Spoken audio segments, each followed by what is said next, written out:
그 얼마 전에 물적 분할하고 인적 분할에 대해서 살짝 설명을 먼저 드렸었는데 그 자세하게 개념 정리 아직 안 되실 것 같아가지고 제가 물적 분할 한번 짚고 넘어갈게요. 포스코가 물적 분할을 발표했죠, 그죠?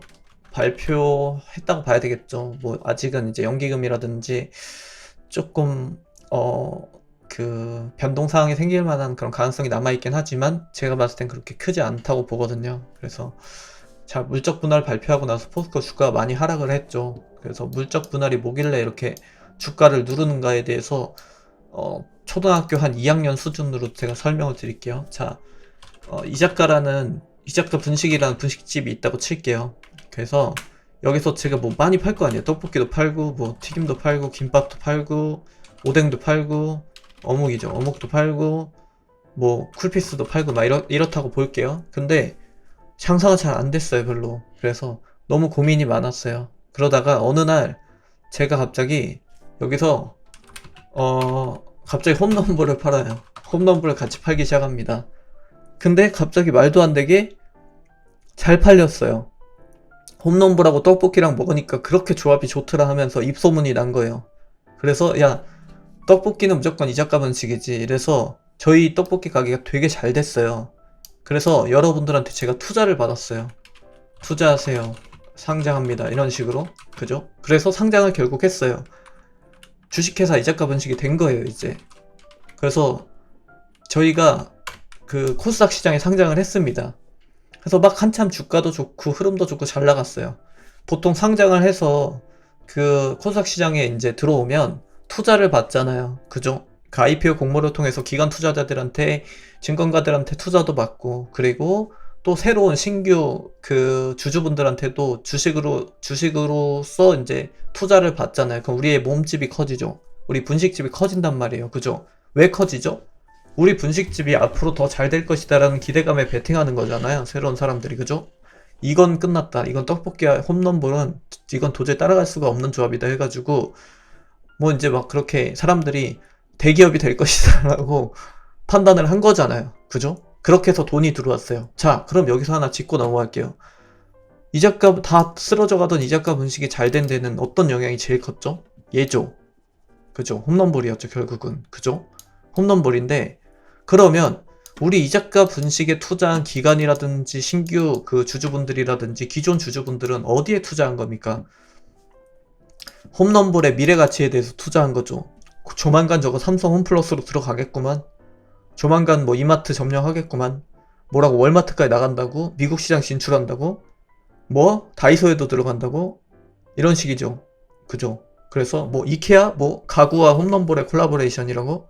이런 식으로 소문이 계속 더해지면서 이 기업에 대한 가치가 올라가잖아요. 그죠? 기대 가치라는 게 올라가잖아요. 계속. 그렇게 볼 수 있는데 자, 여기서 갑자기 이작가 분식에서 생뚱맞은 제안을 합니다. 주주 여러분들, 저희 회사를 더 키우기 위해서 물적 분할을 좀 하려고 합니다. 갑자기 뜬금없이. 자, 그랬을 때 이제 기존 주주분들 그리고 뭐 신규 주주도 마찬가지고 그리고 뭐 여기를 믿고 투자했던 기관들도 마찬가지고 이 사람들이 이제 어떻게 됩니까? 어떻게 될 것 같으세요? 근데 물적 분할을 했는데 그 방식이 홈런볼 사업부를 떼버리겠습니다라고 했어요. 그럼 어떻게 되죠? 요 분식집에서 홈런볼 사업부만 떼서 상장을 시킨대요. 따로. 그럼 어떻게 되는 겁니까? 도대체 이 상황이. 여러분들과 기관들과 기존 주주분들과 신규 주주분들이 이작가 분식이라는 타이틀을 물론 믿고 투자를 했지만 그 잠재적 가치를 산정하는 데 있어서 가장 큰 기여를 했던 게 뭡니까? 여기서 뭐죠? 홈런볼이죠. 근데 홈런볼로 잘 됐는데 홈런볼로 잘 됐으니까 홈런볼을 따로 떼어낸다라는 건 배신이죠. 주주들에 대한 배신. 그죠? 그럼 왜 굳이 이런 방식을 택하느냐? 홈런볼 사업부를 따로 떼어서 상장을 시키면 새로운 자금을 다시 수혈받을 수 있게 되는 거잖아요. 그죠? 그럼 이거는 기존의 홈런볼을 통해서 잘 된 이작가 분식이 가지고 있는 그 기대 가치 외에 새로운 가치를 재창출할 수 있는 그런 사업 구조가 만들어지는 거죠. 이해가 되셨어요? 이게 물적 분할이에요. 이게 물적 분할. 어떤 방식이냐? 기존의 이작가 분식이라는 이 타이틀을 가지고 있는 지주회사가 새롭게 상장하는 이 홈런볼 뭐 주식회사 홈런볼이라고 할게요. 주식회사 홈런볼에 대해서 100% 지분을 소유합니다. 그러면 구조가 어떻게 되는 거죠, 대체? 구조도를 그려드리면 이자가 분식이죠. 이자가 분식, 그리고 밑에 아래로 홈런볼 사업부가 생기죠. 홈런볼 사업부. 이렇게 갔죠? 여기에 주주가 되는 거예요. 그러니까 중간 다리가 하나 걸쳐지는 거죠. 쉽게 말하면. 우리는 홈런볼과 함께 하는 이자가 분식에 투자했는데, 이자가 분식이 100% 지분을 소유하고 있는 홈런볼 사업부에 걸쳐서, 한 달이 걸쳐서 이런 구조가 형성이 되는데, 여기까진 별 문제가 안 돼요. 만약에 홈런볼 사업부를 떼어내고 요거를 재상장시켜버린다. 그때 문제가 되죠. 그럼 어떤 구조가 되는 거죠? 주주분들은 이자가 분식에 투자를 하는 거고, 여기서 홈런볼 사업부가 요런 자리로 옮겨가게 되는 거죠. 여기와 여기에 중간 다리가 끊긴다는 거예요. 요렇게. 요건 아니죠. 요거죠, 요거. 다시 그려드릴게요. 홈런볼이고요. 그 다음에 이자가 분식이고요. 여러분들, 이렇게 있어요. 여기서 여기로는 연결이 되는데, 이자가 분식과 홈런볼 사이에 요 연결고리가 우리 사이에서 끊긴다는 거예요. 그죠? 어떤 의미인지 아시겠죠? 그지 같은 거죠, 진짜. 우리가 소위 말해서 우리가 홈런볼에 투자했지 너한테 투자했냐? 약간 이렇게 좀 뭐라 그래야 되지? 분개할 수 있을 만한 구조도가 형성이 되는 거죠, 이렇게 되면. 이게 물적 분할이에요. 그래서 사람들이 그렇게나 분통을 터뜨리는 겁니다. 그러면 그 인적 분할은 뭐냐? 인적 분할. 사람들이 통상적으로 주주분들이 얘기하는 거, 인적 분할 하죠. 왜 물적 분할 합니까? 라고 하죠. 그럼 인적 분할이 뭔지 한번 설명을 드려볼게요. 인적 분할은 뭐냐면, 홈런볼. 완전히 하나 따로 떼어내는 건 똑같아요. 근데 어떤 차이가 있냐면, 여기 아까 뭐죠? 이자가 분식. 그리고 여러분들이 있잖아요. 여러분들이 있으면, 요렇게 되는 거예요. 평행한 관계가 되는 거예요. 완전히 분리시키는 거라고요. 이런 식으로. 모든 인적이잖아요. 그죠? 인적. 그 회사를 영위하는 데 있어서 필요한 무슨 연구원이라든지 거기서 이제 일하고 있던 사람들까지 완전히 다 떼어내서 그냥 완전히 분할시켜 버리는 거예요. 실질적으로. 하나를 독립회사로 만든다는 거죠. 그 개념인 거죠. 그러면 뭐가 달라요? 물적 분할도 어차피 독립시키는 건 똑같잖아요. 똑같긴 하죠. 근데 뭐죠? 아까는 뭐가 있었죠? 기존의 이자가 분식과 홈런볼 사이에 연결고리가 있었죠. 근데 이건 없어요. 그 차이가 있는 거예요. 이게 아주 중요하죠. 그 전에 구조도는 이거였잖아요. 홈런볼과 이자가, 그리고 여러분들과 이자가 분식 이거였잖아요. 근데 요거는 각기 다른 그 세 명이 따로따로 떨어지는 거예요. 그러면 이제 의문이 생기죠. 완전히 떨어지면 그럼 우리는 기존의 홈런볼에 대한 가치를 인정받지 못하나요? 아닙니다. 그 신설 회사에 기존 그 회사에 소속돼 있던 이 이자가 분식에 투자를 하고 있던 주주라든지 뭐 여러 이해관계에 걸쳐 있는 사람들에게 그대로 그 지분을 신설 회사에 적용시켜줘서 나눠 갖는 형태가 인적 분할입니다. 주주 구성 비율을 똑같이 맞춰준다라는 의미예요. 그러니까 홈런볼이 있죠. 홈런볼이 있고, 그 다음에 이자가 분식이 있고요. 그죠? 그리고 여러분들이 있어요. 그러면 야, 내가 이자가 분식의 만약에 지분을 나 총 1% 가지고 있어. 이러면요. 그 가치를 그대로 적용받아서 홈런볼의 1%를 나눠주는 그 구조가 되는 거예요. 신중인수권을 통해서. 그러니까 이렇게 되면 억울한 내용이 아니라 오히려 인적 분할하게 되면 주주분들한테는 어떻게 보면은 좀 더 좋을 수도 있는 거죠. 이렇게 되면. 그죠? 왜냐면 멈춘 거 아니죠? 왜냐면 기존에 우리가 홈런볼에 대한 그 기대감을 가지고 투자를 딱 했단 말이에요. 그죠? 근데 이제 홈런볼을 가지고 본격적으로 어떤 뭐 투자 유치를 한다든지 혹은 뭐 새롭게 뭐 대지를 마련해가지고 신설 공장을 하나 더 세운다든지 본격적인 사업을 전개한다라는 뜻이기도 하잖아요. 그러니까 그런 부분도 있을 것이고, 한 가지 예를 들어드리면 포스코라고 해서 우리가 그 화학 분야 하나만 지금 하고 있나요? 굉장히 여러 가지 사업 분야를 가지고 있어요. 포스코 건설도 있고 포스코 케미칼도 있고 다양한 분야에 다양하게 걸쳐져 있잖아요. 산업 자체가. 근데 그거를 이제 가장 잘 나가는 이 홈런볼 하나에 집중할 수 있게끔 해주는 거니까 사실상 더 주주분들한테는 좀 더 이점이 되기도 합니다. 때로는요. 그래서 이게 가장 큰 물적 분할과 인적 분할의 차이입니다. 근데 기업들은 지금 내용을 딱 들어봤을 때 이자가 분식이라는 이 이자가 분식을 소유하고 있는 기업의 관점에서 봤을 때는 인적 분할을 해주겠어요? 물적 분할을 해주겠어요? 누가 봐도 물적 분할이 좋죠. 그죠? 당연하죠. 새롭게 떼어내서 신규 투자도 받고 그러면서도 기존 홈런볼에 대해서 내가 지분을 100% 소유하고요. 그리고 기존 주주분들한테는 나눠줄 게 따로 없죠. 새롭게 사고 싶으세요? 그러면 홈런볼 주식을 다시 매수하시면 되잖아요. 이렇게 되는 거죠. 한마디로 사기꾼이죠. 좀 나쁘게 표현하면, 극단적으로 표현하면요. 근데 왜 이거를 그냥 허용시키느냐, 주식시장에서. 아니요, 허용시키진 않아요. 그러니까 법적으로는, 상법상으로는 못하게 되어 있긴 합니다. 그런데 이제 예외 법률이라는 게 있어요. 예외 규정이라는 게 있어서 그걸 통해서 하는 거예요, 물적 분할은.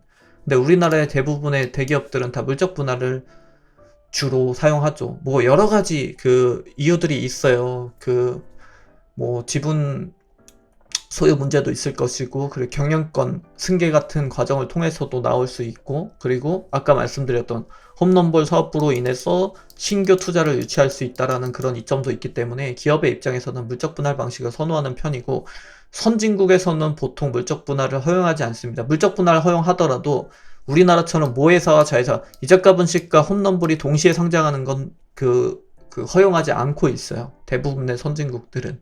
그래서 우리나라에만 있는 좀 거지 같은 방식이다라고 생각을 하시면 됩니다.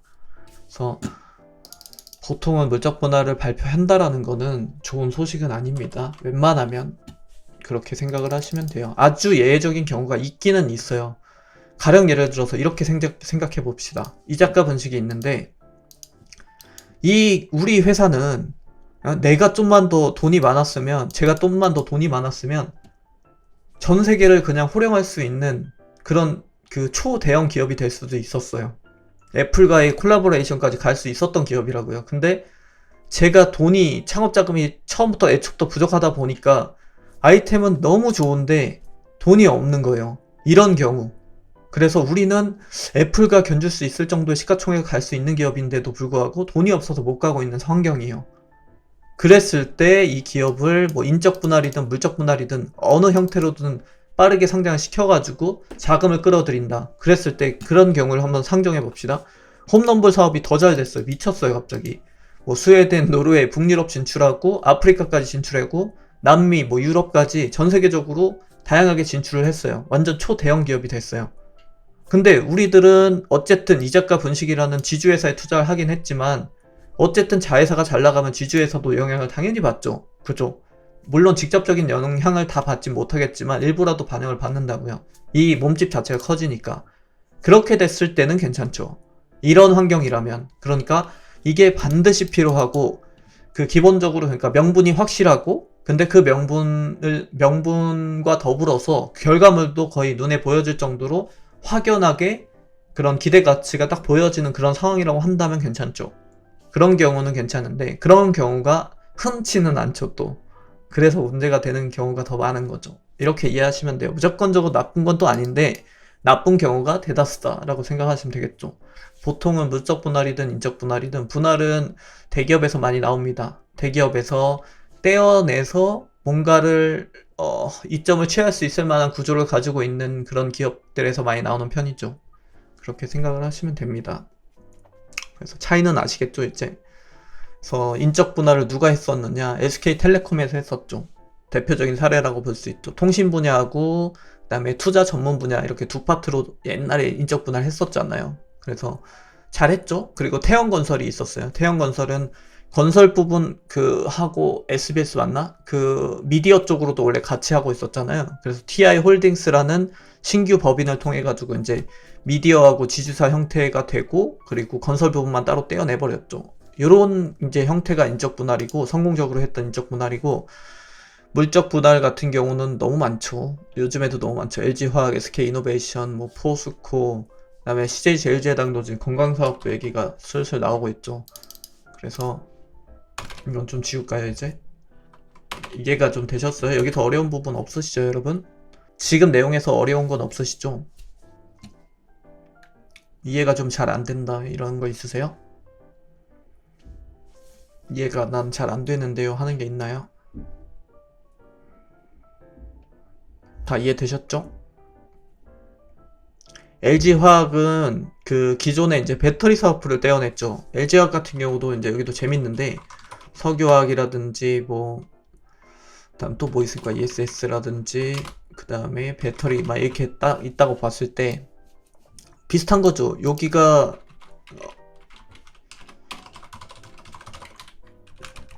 그리고 여기가 홈런볼이죠. 이건 그냥 헷갈리니까 없애고 요거였던 거예요. 요거. 그래서 배터리, 홈런볼, 배터리를 떼어냅니다 라고 해서 이제 나오는 게 LG 에너지 솔루션이죠. 네. 이렇게 딱 대입시켜서 생각해보면 쉽게 이해되시죠? 그러니까 우리는 기존의 배터리 사업부에 대한 그 기대 강성을 가지고 투자했는데 그 배터리를 떼어낸 거잖아요. 지금 이렇게 떼어내서 새롭게 상장을 시키는 거잖아요. 에너지 솔루션으로. 그렇게 이해하시면 돼요. 이해되셨나요? 되셨어요? 그래서 지금 요즘에 지금 가장 핫한 이슈가 포스코잖아요. 그죠? 포스코인데 포스코 얘기를 좀 해드리죠. 포스코인데 여기도 이제 지주회사로 전환하겠다고 하고 있어요. 지금 그죠? 컨퍼런스 콜에서 발표를 했죠. 기존에 이제 포스코 케미칼이 있거든요. 포스코 케미칼 화학 쪽이라든지 아니면은 뭐 포스코 인터내셔널 뭐 포스코 건설 이런 이제 다양한 이 그 자회사들이 많이 있었는데 그 자회사들을 기존부터 포스코 그룹에서 우리는 실질적으로 지배를 하고 있었기 때문에 뭐 크게 원래 달라질 건 딱히 없는데 라는 입장을 밝혔죠. 그리고 이제 여기서 하나 중요한 게 뭐냐면 우리는 새롭게 신설되는 회사를 상장시키지 않을게 라고 이제 거기서 약속을 했어요. 그러니까 어차피 우리는 기존 포스코 그대로 그 가치를 유지하고 있을 거기 때문에 너희들한테 그 주가상으로 문제를 주진 않을 거야. 우리는 그 기업을 상장시키진 않을 거거든. 이라는 입장이거든요. 그래서 여기는 조금 애매합니다. 만약에 진짜 상장시키지 않는다? 그럼 상관이 없긴 해요. 그 자회사를 새롭게 IPO로 상장시키지만 않는다고 하면요. 그럼 상관이 없죠. 어차피 돈을 버는 구조는 우리랑은 상관없잖아요. 어차피 거기서 벌든 여기서 벌든 회사가 하나만 상장해 있으면 양쪽에서 어디서 벌어도 상관없는 거니까. 근데 만약에 여기서 포스코2 해가지고 상장을 한다? 그러면 이제 이것도 안 되는 거죠. 근데 이제 어쨌든 여기서 컨퍼런스 콜에서까지 안 한다고 했으면 뭐 믿어볼 만은 한 거죠. 그렇게 생각을 해보시면 되고, CJ제일제당도 지금 얘기들이 있죠. 여기는 이제 건강사업부를 물적 분할한다 이런 얘기들이 도는데 원래 예전부터 있긴 있었는데 지금 완전히 공시가 뜨면서 이제 공식화된 거죠. 여기는